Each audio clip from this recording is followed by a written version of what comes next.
Zero है। तो ये सवाल हमारे स्टैंडर्ड फॉर्म में मौजूद है। अब आपने करना क्या होगा, फर्स्ट जो आपके पास यहाँ पे कोई नंबर है, अगर यहाँ पे वैल्यू लेंगे तो यहाँ पे वैल्यू क्या होगी, 1 होगी।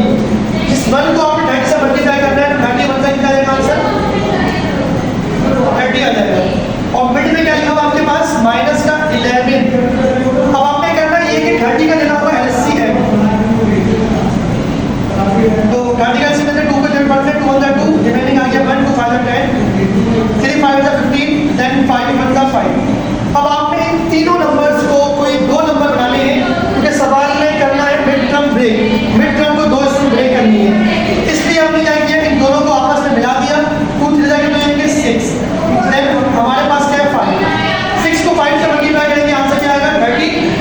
अब आपने सेकंड वैल्यू बनानी है माइनस का 11, इसमें मीन माइनस का 6 करेंगे, माइनस का 5 करेंगे, तो माइनस माइनस प्लस हो जाएगा 11 आंसर आ जाएगा, और माइनस साइन बढ़ी है तो माइनस का 11 आ जाएगा। तो ये हमारे पास मिड टर्म ब्रेक की वैल्यू हमने जनरेट कर दी है, एक -6 है, दूसरा माइनस का 5 है। इन दोनों वैल्यूज को आपने रिप्लेस करना है मिड में। तो सवाल कॉपी कर लेंगे, x², देन माइनस का आएगा 6, साथ में आएगा x, यहाँ से आएगा माइनस का 5, साथ में आएगा x, प्लस का 30 आ गया सेम। ये मिड टर्म को हमने दो हिस्सों में ब्रेक कर दिया है। अब आपने अगले स्टेप में क्या करना होगा, कॉमन लेना होगा, इन दो में से कॉमन और इन दो में से कॉमन। इन दो में से कॉमन क्या आ रहा है आपके पास, x कॉमन आ रहा है। x कॉमन क्यों आ रहा है, क्योंकि x की पावर छोटी है 1 और x की पावर 2 बड़ी है, तो हमें छोटा कॉमन लेंगे, x की पावर 1। जब x कॉमन लेंगे तो यहाँ पे क्या आएगा x, उसके बाद क्या आएगा माइनस, फिर क्या आएगा 6 आएगा।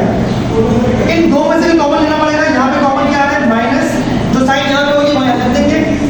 5 का टेबल पढ़ेंगे, 5 आता है, 5 के टेबल पे 30 भी आता है, तो 5 हमने कॉमन लेना होगा। x यहाँ आ रहा है, x यहाँ पे आ रहा है, नहीं आ रहा, इस पर x को कॉमन नहीं लेना, तो आपने कॉमन क्या लेना है, 5 कॉमन लेना है। जब 5 कॉमन ले लेंगे तो यहाँ पे क्या बचेगा, x बचेगा, और ये माइनस प्लस क्या आएगा माइनस 5 का ब्रेक करेंगे 30 आएगा, किससे आएगा 5 6 30, यहाँ आएगा 6 इज इक्वल टू आएगा 0।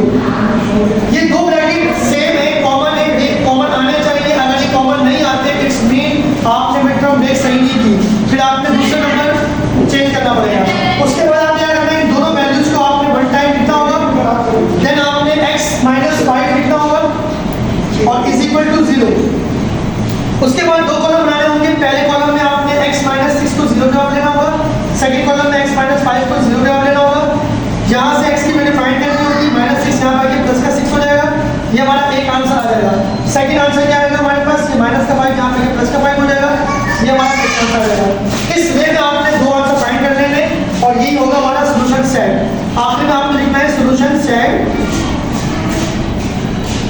कर्ली ब्रैकेट, पहला आंसर क्या है 6, 5, ये दूसरा आंसर आ गया। इस वे में आपने इस मिड टर्म ब्रेक के क्वेश्चन को सॉल्व करना होगा। आई होप आपको ये पूरा क्वेश्चन समझ में आया होगा। इन केस कुछ आपको प्रॉब्लम हो, कोई क्वेरी हो तो आप मुझे इनबॉक्स कर सकते हैं। Thank you watching my video.